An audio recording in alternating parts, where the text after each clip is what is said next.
Hello दोस्तों, एक बार फिर से आ चुका हूँ। मैं हूँ आपका अपना विशाल। मैं अब पार्ट नंबर 3 बना रहा हूँ मॉडल पेपर 2026 का, जो कि ऑब्जेक्टिव क्वेश्चन का है।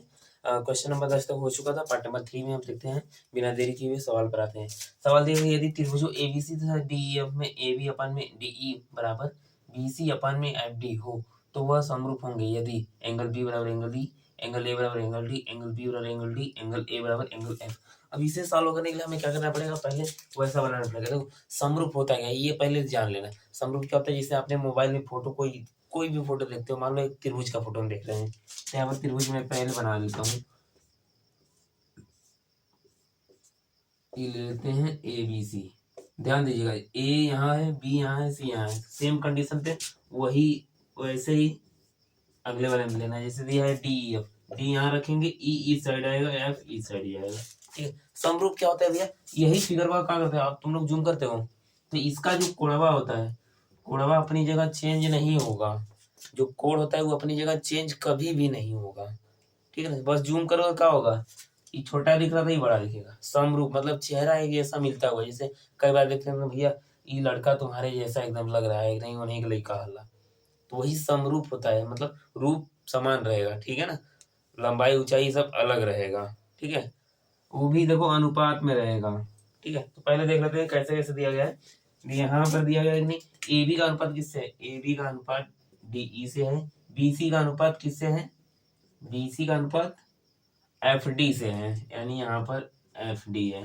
अब ध्यान दीजिएगा, ये कंफ्यूज करने के लिए दिया है आपको, तो इसे मैं उलट दूंगा। इस वाले फिगर को मैं थोड़ा उल्टा करता हूँ, तो ध्यान दीजिएगा आप लोग। D यहाँ पर है, E यहाँ पर जाएगा, F यहाँ पर जाएगा। ठीक है ना?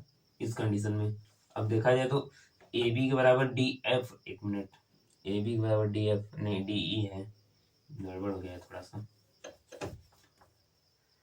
E अपनी जगह रहेगा, इसे उल्टा करेंगे तो ये नीचे की साइड आ जाएगा, यानी कि DE अपनी जगह रहेगा, उल्टा करेंगे तो भैया पलटेंगे तो D यहाँ पर आएगा, E यहाँ पर जाएगा। थोड़ा सा कंफ्यूज हो रहे हैं हम। E वाला हिस्सा इसके बराबर हो गया। अब इसे पलटेंगे तो ये इसका उल्टा हो जाएगा। कोई बात नहीं, E यहाँ पर जाएगा, D यहाँ पर आएगा, कोई दिक्कत नहीं।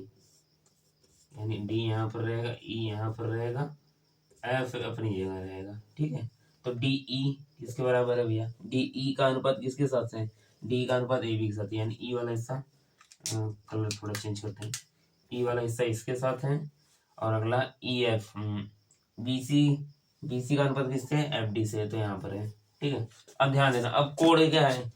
देखिए, हमने अपने हिसाब से ले लिया था, जो कोड है कोड चेंज नहीं होगा। ठीक है, थोड़ा सा फिगर चेंज था तो फिगर ई वाला हटा के हमने रिप्लेस करके ये वाला बना दिया है। एक यहाँ पर है, एक यहाँ पर है। ठीक है, इसी दोनों के आधार पे होगा। तो एंगल बी बराबर एंगल ई, देखिए ध्यान दीजिएगा, एंगल बी की जगह क्या है? एंगल डी है, गलत है।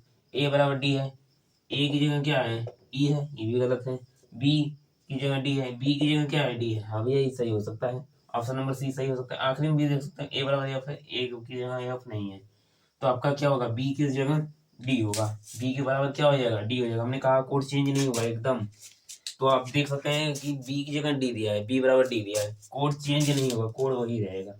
ठीक है, तो ऑप्शन नंबर मतलब क्वेश्चन नंबर क्या रहेगा? ऑप्शन नंबर सी होगा। ठीक, तो इस प्रकार से आप कर सकते हैं। इस फिगर को थोड़ा सा एडजस्ट करना होता है। ठीक है, उल्टा सीधा दिया रहता है, बस उसे आपका क्या करना होता है?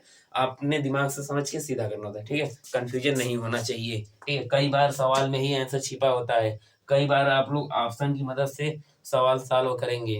याद हो सकता है कई बार क्या होता है, सवाल तो दिया है, अब किसी अन्य सवाल में वही आपका क्या होता है? आंसर होता है। ठीक है, तो ये सभी ध्यान रखिएगा आप लोग।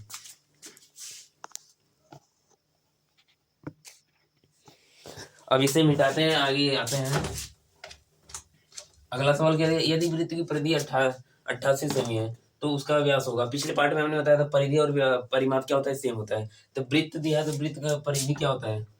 वृत्त की परिधि पहले जो दिया है उसे मैं बाहर निकालता हूँ। वृत्त की परिधि कितना दिया है? 88 सेमी दिया है, 88 सेमी दिया है। अब निकालना है परिमाप, परिमाप व्यास निकालना है, व्यास जिसे डी से दर्शाते हैं, डायमीटर।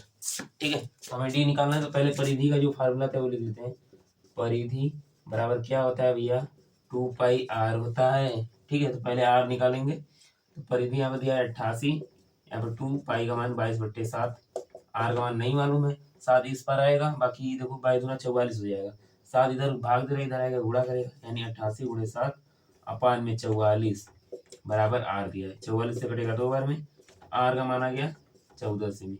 ध्यान दीजिएगा, लेकिन आर हमें नहीं निकालना, हमें क्या निकालना है, डी निकालना है। तो अगला फार्मूला एक और है, डी क्या होता है, व्यास क्या होता है, आर का दुगुना होता है। तो यहाँ पर लिख दीजिएगा डी बराबर क्या होता है, 2r होता है। तो डी का मान निकालना 2, आर का मान कितना है, 14 है, तो बस गुणा कर देना, 14 दूना 28 सेमी हो गया। ऐसे आप कर सकते हैं, ठीक है।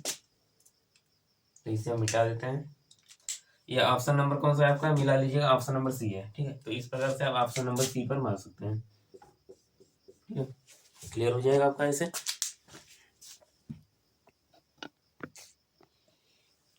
इसे मिटाते हैं, आगे बढ़ते हैं।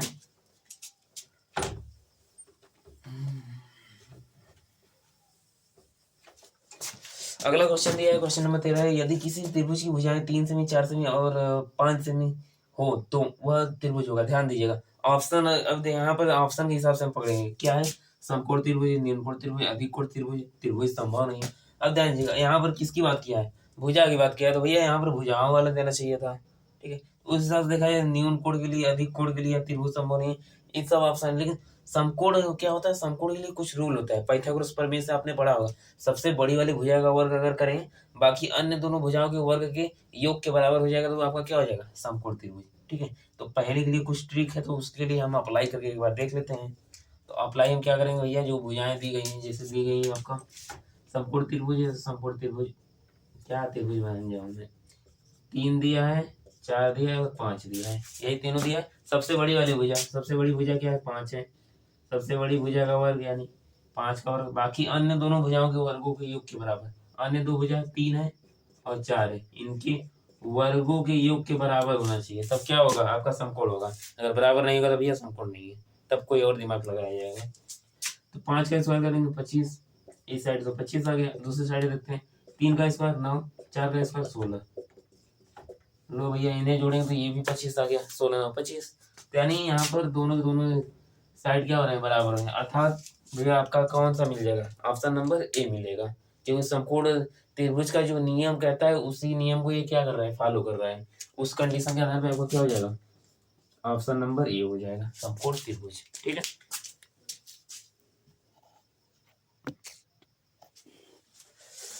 इसे मिटाते हैं, मिलते हैं, बढ़ते हैं अगले सवाल पर।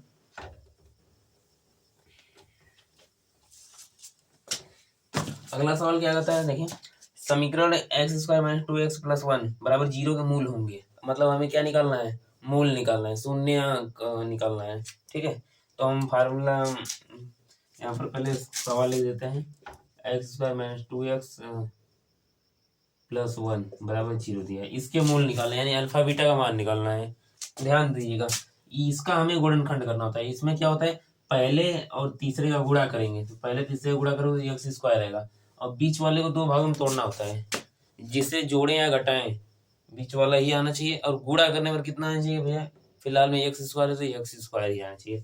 तो ध्यान दिया जाए तो यहाँ पर थोड़ा सा x² अपनी जगह वैसे ही रहेगा, माइनस इसे 2 भागों में तोड़ना है, अगर हम दोनों को x कर दें तब, तो -x है, -x है, माइनस माइनस दोनों को ऐड करेंगे तो माइनस कॉमन हो जाएगा, और x 2x हो जाएगा, तो -2x हो जाएगा, प्लस में 1, अगर इसका गुणा करें तो माइनस माइनस प्लस हो जाएगा, गुणा करने पर x² हो जाएगा, ठीक है।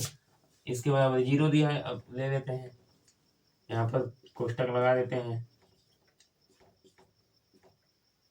माइनस, या तो कोष्टक का लगाओगे, सीधे कॉमन ले लो, कॉमन लेकर हटाओ, ठीक है। अगर इसमें देखा जाए तो इसमें x कॉमन है, तो बचेगा x - 1, अगले वाले में माइनस लेंगे, कुछ कॉमन नहीं दिख रहा है, तो उस कंडीशन में हमें मालूम है 1 ले सकते हैं, इस कंडीशन देखा जाए तो x अपनी जगह रहेगा, यहाँ पर माइनस बाहर निकलने में इसका हो जाएगा, यहाँ पर भी माइनस हो जाएगा, यानी x - 1 बराबर 0। देखा जाए तो x - 1 एक कोष्टक में जाएगा, दूसरे कोष्टक में सेम चीज आ रहा है, ठीक है। तो यानी x - 1 का स्क्वायर बराबर 0, तो x बराबर क्या हो जाएगा,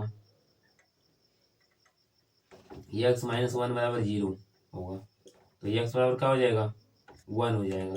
अब ध्यान दीजिएगा, यहाँ पर देख रहा है कि भैया दोनों दोनों के दोनों मूल क्या है, समान है, तो इस कंडीशन में क्या हो जाएगा, अल्फा और बीटा यानी कि दोनों के दोनों क्या हो जाएंगे, 1 1 आएंगे, प्लस में ही आएंगे। तो 1 1 आपका कहाँ पर है, ऑप्शन नंबर ए है। तो इस प्रकार से आपका क्या हो जाएगा, ऑप्शन नंबर ए हो जाएगा।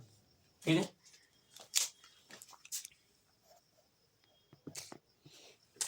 अब अगला सवाल आपका आखिरी है, देखते हैं क्या है सवाल आपका। Question number 15। क्वेश्चन नंबर 15 कहता है यदि वृत्त की परिधि 44 सेमी है तो त्रिज्या, ध्यान दीजिएगा सेम यही कंडीशन है। हमने कहा ना कुछ सवाल मिलते जुलते रहेंगे, एक सवाल कर लोगे दूसरा आसान हो जाएगा। इसमें व्यास पूछा था, इसमें त्रिज्या। व्यास के लिए थोड़ा सा आगे बढ़े थे, त्रिज्या के लिए वहीं पर रुक जाएंगे। ठीक है, तो देखते हैं वृत्त की परिधि। वृत्त की परिधि दिया है भैया, वृत्त की परिधि कितना दिया है भैया, वृत्त की परिधि दिया है भैया 44 सेमी। 44 सेमी निकालना है त्रिज्या, जिसे आर से दर्शाते हैं, त्रिज्या आर का मान निकालना है। अब परिधि का फार्मूला लिख लो, परिधि बराबर होता है 2 पाई आर, बस लगाओ भैया, 44 बराबर 2 पाई आर, मान रख दो, पाई का मान होता है 22/7 इंटू में आर। ध्यान दीजिए 7 इधर का करेगा, गुणा करेगा, आर निकालना है, आर अपनी जगह, 44 भी अपनी जगह, 7 गुणा करेगा, 22 दूना 44 यानी इस साइड भाग देगा, गुणा कर रहा था इधर आएगा भाग देगा, 44 कैंसिल, तो आर बराबर हो जाएगा 7 सेमी। 7 सेमी कहीं है, आपका answer 7 semi, option number B है। तो इस प्रकार से क्या हो जाएगा, क्वेश्चन नंबर 15 का ऑप्शन नंबर बी हो जाएगा। ठीक है, तो ये तीसरा पार्ट खत्म होता है। अगले पार्ट यानी आखिरी पार्ट आपका है ऑब्जेक्टिव क्वेश्चन का, जो कि 5 क्वेश्चन और मिलेंगे। तो पार्ट नंबर 4 मैं जल्दी लेकर आऊंगा। तब तक के लिए जय हिंद, जय भारत।